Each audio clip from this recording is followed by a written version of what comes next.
Blog Talk Radio. Well, Hector, today is March 4th, which means it's time for another edition of Working the Web to Win. It also happens to be Fat Tuesday, or as they're calling it in New Orleans right about now, Wet Tuesday. I don't know if you heard about what's going on over there, but with the persistent drizzle falling in the French Quarter, and I think they said the temperature is going to top out in the upper 30s, people are going to need a lot of that Cajun seasoning to kind of get into the right frame of mind. Well, we might need some of that here. I mean, if you think about it, our temperatures, the high 50s today, sort of nasty and drizzly, so we're not too far behind, but at least we're not in the 30s. So. And we're indoors. Okay? We're indoors, that's right. Because you know, Mardi Gras is outside. Speaking of a hot topic, on today's show we're going to talk about a business in the United States that generates in excess of $300 billion per year with a B. And no, we're not talking about Google today. We've already done that. What I'm talking about are charities. And with us in the studio are two guests from a major charity, Goodwill Industries. We have Adam Thayer and Tracy.com Collins. And we're going to talk to them about what it takes for old school charities to start embracing some of the cutting edge online technology that the internet offers. But before we do that, I'm going to let Hector give our audience the call-in number in case they want to join the conversation. So our guests out there in cyber world, you can call in at 213-943-3808. That's 213-943-3808. Of course, you can also find us on Facebook, Twitter, LinkedIn, Google+, and now YouTube. And Working the Web to Win. Yeah, we're everywhere. Yeah. Speaking of everywhere, I mean, one of the things that, I get in the mail all the time, snail mail-wise, are solicitations from charities, and one of the things I really hate is when they start dialing for dollars right around dinner time. It's usually dinner time when they get you. Yeah. You know, and it seems to me that a lot of the old school charities are having trouble plugging into the new wave of technology that the internet offers. I understand that one of the things Goodwill's been doing is taking the next step in using the internet to generate some donations and a lot of other things for charities. I thought I'd let you guys talk a little about what you guys are doing at Goodwill. Yeah, absolutely. Well, first of all, I do want to say that Goodwills all over the nation operate independently. So Goodwill of North Florida, where we are in Jacksonville, does not solicit cash donations online or in any other form. We only operate strictly based on your donated generosity of your goods, gently used clothing, accessories, and so forth. Yeah, but However, up until recently, they weren't really taking full advantage of some of the facets that the internet has to offer, and some of the new programs you have are pretty exciting. Within the last year, we have launched part of the ShopGoodwill.com industry, and we are just blowing it out of the water. So Shop Goodwill, just to let our audience get a little handle on what it is, it's kind of like a Goodwill store meets eBay. Exactly, yes. Tell us a little about how that got started and what kind of opportunities people have on that site. Well, it was a concept that was started before we embraced it. Okay. But we have been very, very successful at it, and that has a lot to do with our management and our executives. We topped out last year as 30th in the nation in just 1 year, and I believe our best month to date was October, where we ranked number 17 in the most sales nationwide of all the Goodwills. And again, this was within our first year. And actually on my screen here, I've got the homepage. Like I said, it looks just like an eBay offering. You've literally got thousands of items. They're broken into categories, and you can point, click, and start making some bids. Yeah, I was shopping on it today. I have some really cool stuff. Oh, excellent. Good to know. See, and you can find the links on the blog, which is how Hector found out about it on Odyssey. So they had an Odyssey telescope that's like vintage 20 years ago, but it was really cool when it came out. And that's a Celestron thing, but they had it for like $33, and there was 3 bids on it. You can find some really excellent deals on there. And like you said, I don't know where yours came. Do you remember where it came from specifically in the No, I just followed the link that was on the web. On the blog, and Sure. when I got there, I said, let me look at telescopes and science stuff, and it was right there. Sure. And you can actually go, if you are one of these people who says, I don't want to pay the shipping charges, you can narrow it down to whatever the Goodwill in your town has, and you can go pick it up right at the store. Or you can look nationwide and see what the fabulous finds are. And like you said, excellent deals. Yeah, this telescope originally sold for $250, and it was $33 online. Boom. Oh, yeah. It's pretty neat to be able to shop online. You can also then copy and paste, look those prices up, of course, and compare it to other people who are offering it on the market. And our facility is really just top notch. Got a little photography studio where people, we have a camera stage.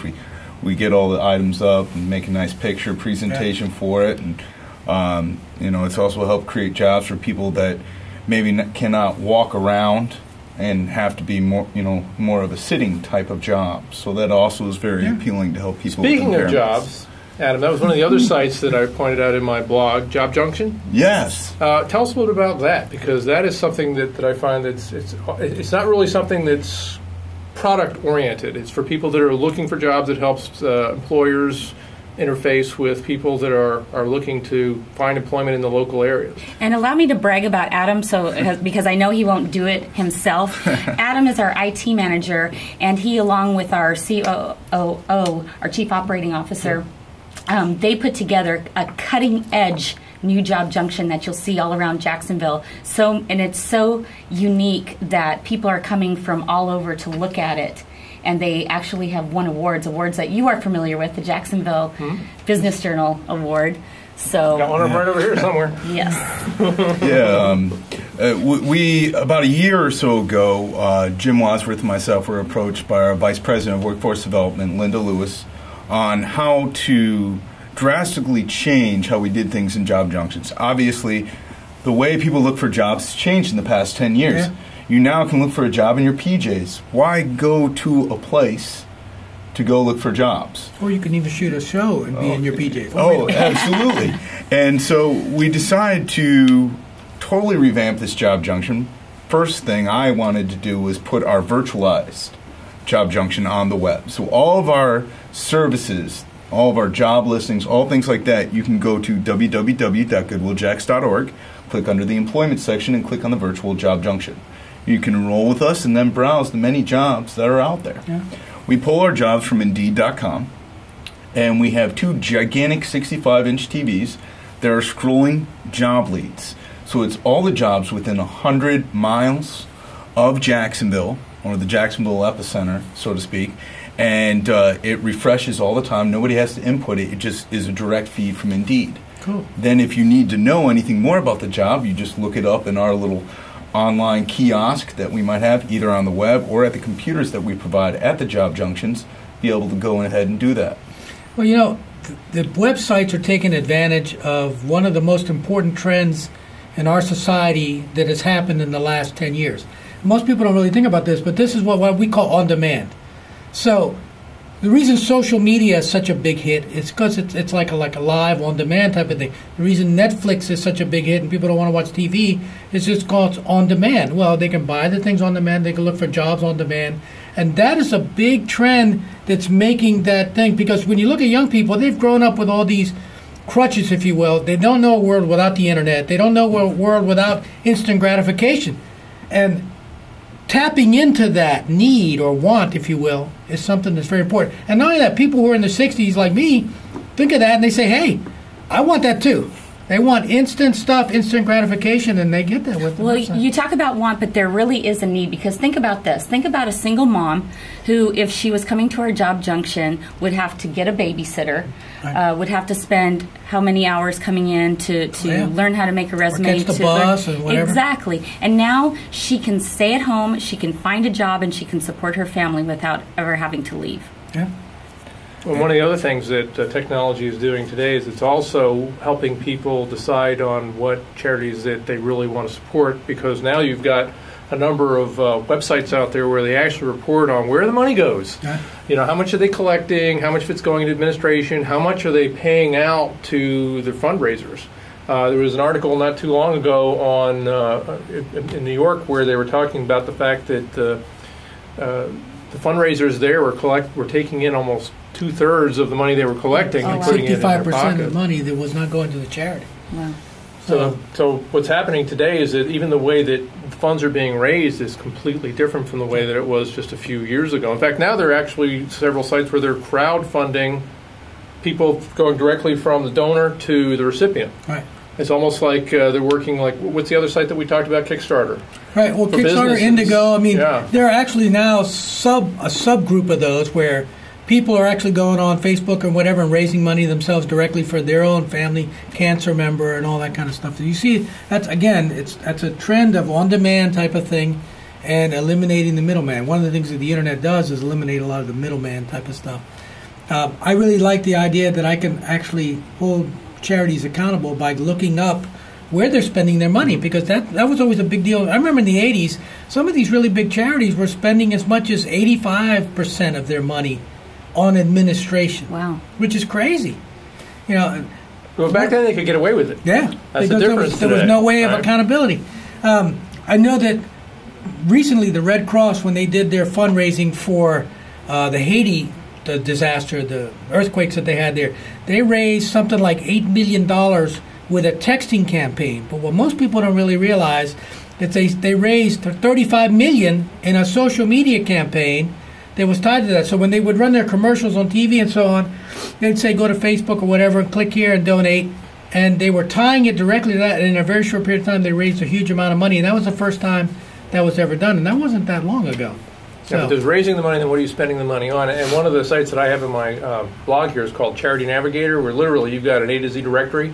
So you can click on any charity, and it will tell you everything from how much money they're raising to how much is actually getting to the people at the end of the pipeline, how much is actually getting to the recipients, how much they're spending on their financials, how much they're spending on administration, what their costs are for raising the funds. So everything is there in black and white. One of the things that the Red Cross did in this particular campaign that was actually pretty savvy is that they would not talk about give us money. What they would say is $10 buys a week's worth of water for a family, food, and so on, and they would tie it down to some concrete purchase that they were doing. And they would also directly say that 100% of the money is going towards this particular charity. It's not going somewhere else, and 9% of ours is overhead. So they would mention that in the ads, and that would really prompt people to move forward. Well, I think in this information technology world, you have to be transparent like that now. And so that's an interesting concept that they did it that way. And I can tell you at Goodwill, we are also excellent stewards of the goods that are given to us. And that kind of brings it back to Shop Goodwill, because people would give us things like you were talking about, the telescope that's worth $250. Well, if it sold in a store, just because the nature of the thrift store is it would have sold for a lot less. So what we're doing is we're being more diligent with the items that you do give to us, and we're getting the most value out of it, so then we can find more jobs for more people. And just so you know, that telescope is a vintage one. You can't get them. Well, I do the next best thing. Okay, I let him bid on it and get it. It's like, hey, Hector, can I borrow that? It's an even better deal. So you're going to tell us about some of the things that charities aren't doing very well? Because in your article, you talk about them specifically. Well, there's a lot of different areas that they're working on right now. But one of the things that I like right now is the fact that even Forbes is pointing out that charities are going to have to adapt. In fact, they have an article in here. It's called "The Death of Big Charity," and it talks about the fact that even a lot of the people that the 1% that hold a lot of the money in this country, a lot of their heirs now, they want to see what's going on with their money. They want to be hands-on with this, and that's something that before it was just you said, okay, I'm going to donate to this organization, then okay, my job is done and I can move on. Things are completely changing today, and people are more responsive. They want to see where their money's going, how it's being spent, and they want to actually be part of the process. And that's what the Internet is allowing people to do, because you've got charities from around the world now that can reach out and access donors in this country. Well, one of the things I saw in your article that you had in the blog, it talks about some of the things they're not doing right. Like, for example, 37% of the organizations send no emails to people who visit their site after they sign up to the site, which is sort of crazy. I mean, you should contact them at least within 7 days, okay? 56% of the organizations did not ask for donations within 90 days of signing up on the website. That's another sort of a crazy type of thing. I mean, 90 days is a long time. People start thinking you're maybe forgetting us or something. Yeah, well, that was actually a report that was issued by Philanthropy, I can say it right, .com. And they went on to point out a lot of those things that even the companies, the charities that are doing well, not just doing well, but actually are using the Internet. A lot of them are not using it properly. They need to hire people like this that really know what's going on. And a lot of the people that are on the other side of the equation, a lot of the people that are, not baby boomers, but the Gen Xers and things like that, they really would much rather be approached with online, because that's what they're used to using. Right. And a lot of times they're saying, if we can't get to it easily, and if we can't make our decision without being hounded, then we're just not going to make the donation. So it's really changing the way in which funds are raised for charities. I mean, most people don't think about it, but the whole mobile scene is a big deal. There's another part of the big trends that's going on. I mean, some people. I went to go to Moe's the other day to get a sandwich, and there was a person in line in front of me who calls her husband and says, "Honey, can you give me your order?" And she literally was taking the order over the phone, talking to this guy instead of him picking up the phone and just calling the place. Oh, yeah. You know, so it's really sort of crazy. I mean, people are really addicted to their phones, and they use them as if they were walking computers attached to their brains.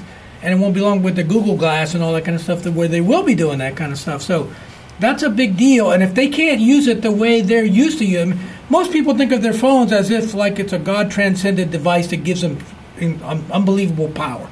All right, well, that's how they use them. And if they can't use it, if they can't do it like that, they won't do it. It's frustrating. It's really crazy. And if they can't get the email, they'll shoot you. And you guys were talking about the mobile devices. In our stores, we actually use iPads for our point-of-sale systems. There you go. There you go. If the internet ever goes down, and hey, Comcast, this is Florida, we get storms all the time, we switch over to 3G, and we are still able to ring up our credit card purchases, everything else, and our data still gets back to headquarters, and I can check those wonderful stats from anywhere in the world and see how we're doing. That's how we do our backup here, too, by the way. If the show goes down, we go to the phone.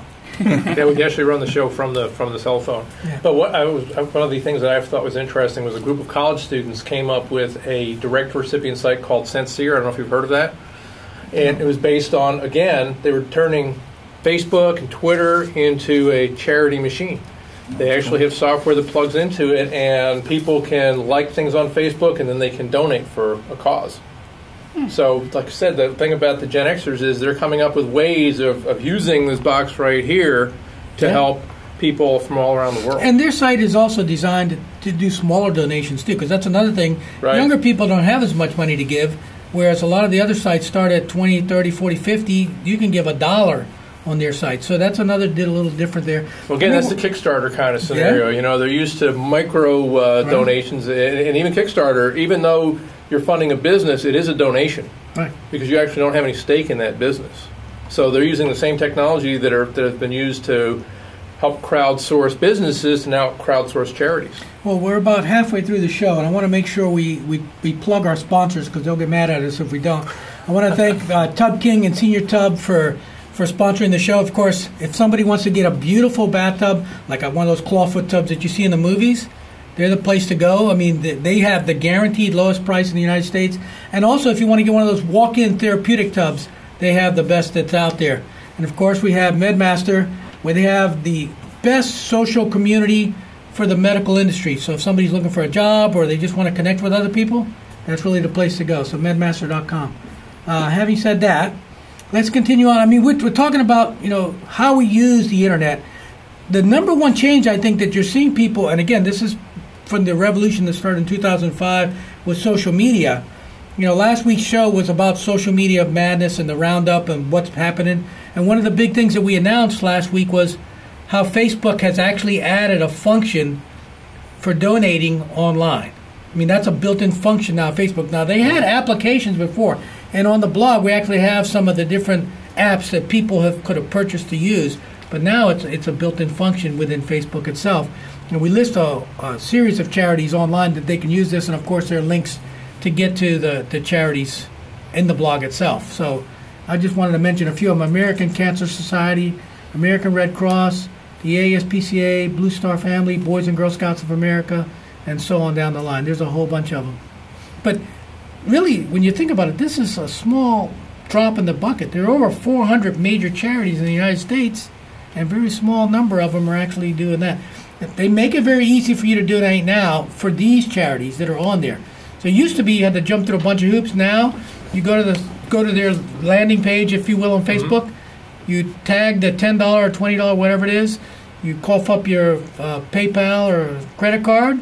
You say okay, you're done. Well, and I think one of the other things that's starting to make a change to the online technology is the fact that a number of funding agencies, particularly the people that are industries based on raising funds for other charities, they've gotten a little bit aggressive over the years. In fact, here's an article right now that I pulled up which just says how giving to charity can trigger months of billing calls to your home. And how many trees are they cutting down? Every time you donate to one charity, you'll just get flooded with offers from other charities in the mailbox, unsolicited. What's nice about the internet is it's a little more democratic. They're not going to necessarily harass you. And I think that's one of the things that's going to see a big change, because people just get tired of being harassed. And when you've got, and I'm not saying that all charities do this, but there are some charities that will use these aggressive fundraisers to, help them collect donations.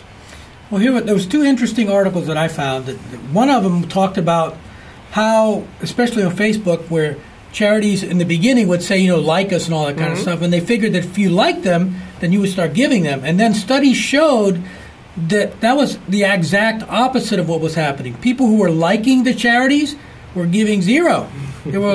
They actually came up with a term. Let's see if I can find it. It's like Slacker Fest or something. But these people, and they would get credit for liking you, and that was sort of what counted as giving towards the charity, which that doesn't cut it. So the smart charities got into the play where they were doing things like they would identify what we call influencers or team leaders, and then they would take those people and have them corral the people who would do the donations. They would also use social media to find the high-income earners and so on, and you have to know where to look. So actually looking on Facebook is not the place to look for those kinds of people. You look for them on LinkedIn. You can tell who's an executive and how much they're making and all those kinds of things. So people who are using social media properly are making are getting big donations that way. But people who are not, and they're just using it any old way, they're losing their shirt, if you will. Well, one thing I can tell you, first and foremost, you're never going to get an annoying phone call around dinner time from Goodwill.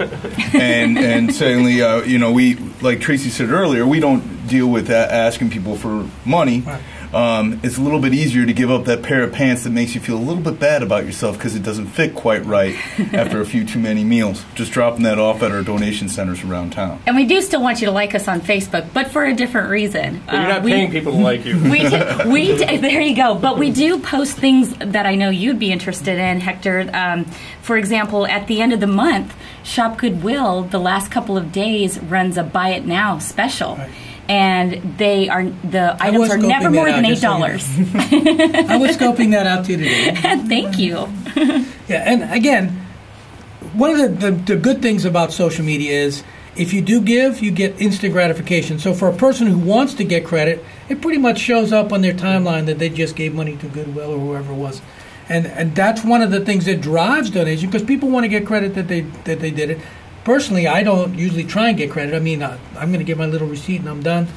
But there are some people that's what drives them, okay? And that's an important feedback piece that's necessary. I think that if people actually use social media in a smart way, they can be very successful. Here's an example. A visual medium like Pinterest is great for posting a wish list. So if you're looking for specific money for different things, you post your wish list and you put the links to where they got to be able to go to donate, and boom. Then you use Twitter to just give them updates on what's going on. Instead of using Twitter to try and sell them or to hound them, just give them the updates of what's going on. We're 50% of our quota. We're 75% of our quota, that kind of thing. And that can make a big difference. And then using the internet for testing is a wonderful medium for doing A/B testing to see what message works and what message doesn't work. And the best time of year, according to all the studies I've read, is between Thanksgiving and New Year's. So that's where you do your testing time. Even though people are spending all their money for Christmas and stuff like that, that's a good time to do testing and then do your contest during the rest of the year. Well, of course, we always see a tremendous rush at the end of the year because everybody wants to get in before the tax season closes. I actually started out working in one of the Goodwill stores off Old St. Augustine Road in Mandarin, and I remember working there one New Year's Eve, stepping outside and seeing the line going all the way down and people just driving up and dropping their stuff off, and also thinking to myself, wow, this New Year's Eve I'm probably never going to get out and have any fun. So, but yeah, it's crazy, the huge rush that you have during that window of time. I usually do mine like a couple of days after Christmas or something when we go through all our stuff. But recently I've started actually, when my wife says, you got too much stuff, it sort of forces me to take it out of the house. Well, that's what's nice about Goodwill. You got a place where you can send the stuff that you're not going to be using. And what's nice, too, or even on their Job Junction site, they have a link for the donation centers and even to give you a receipt. So come tax time, you don't have to start scrambling around saying, what did I give? Yeah. Exactly, and we actually redid our, shall I say, upgraded our customer service at our donation centers. So whether you've given in the past or not, it's just truly a really great experience. We've got great people working for us, and they're proud of what we do with our funds. And again, for most people who don't know exactly what we do the same thing we've done for 110 years of Goodwill, and that is we help people find jobs. We help them build resumes. We help them learn internet skills that maybe they don't have, and then we give them a resource, thanks to Adam and his crew, of the best and most proficient way to find the best job for them. And the way you do that is you raise the money by selling the goods that people donate. Exactly. That's why I want to make sure people understand that. That's how they get the money to make all this whole machinery work. And it's a great way to do it. I mean, you're giving people something for something, and then you're helping people with that something that you got. Yeah, our CEO's favorite term is our stores are our daily telethon. And that is very true. Instead of calling people up, we just ask you to donate, we sell it, and we get the money that way. Well, of course, might help people find jobs, but on Worldwide Weird today, we're going to talk about somebody who's helping people find dogs. And you're going to find out what the term mutt bombing is all about.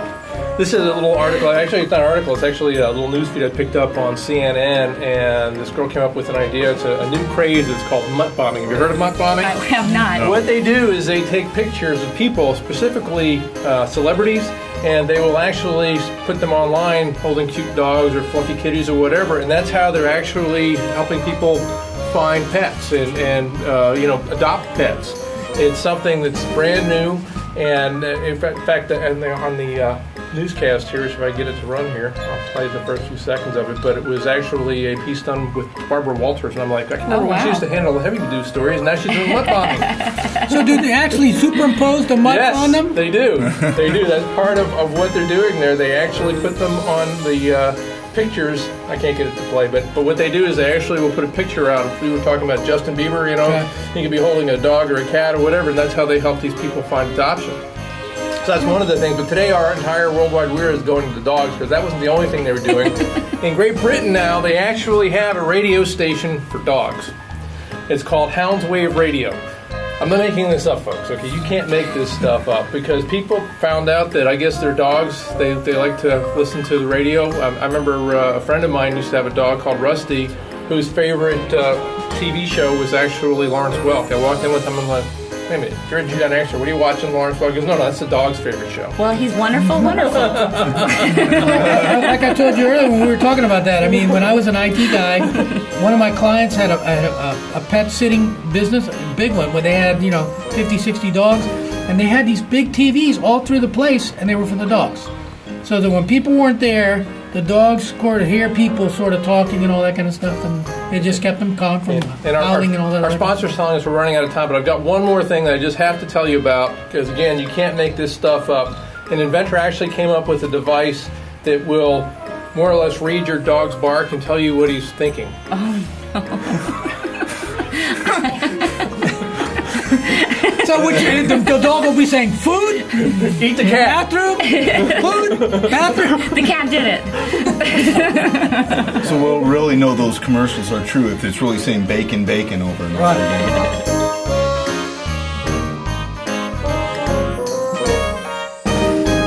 So we got about 60 seconds left. I want to make sure we thank our sponsors, Medmasters.com, which of course is the best and first social network designed specifically for the medical industry, where people can find jobs of all kinds and also connect with just about anybody you can think of in the medical industry. And Tub King. And the guys who make the really cool tubs that are in all the special movies, and of course the walk-in therapeutic tubs that we want to get. And we also want to thank Tracy and Adam here for showing up today and keeping us company in the studio. Thank you for doing such a great job.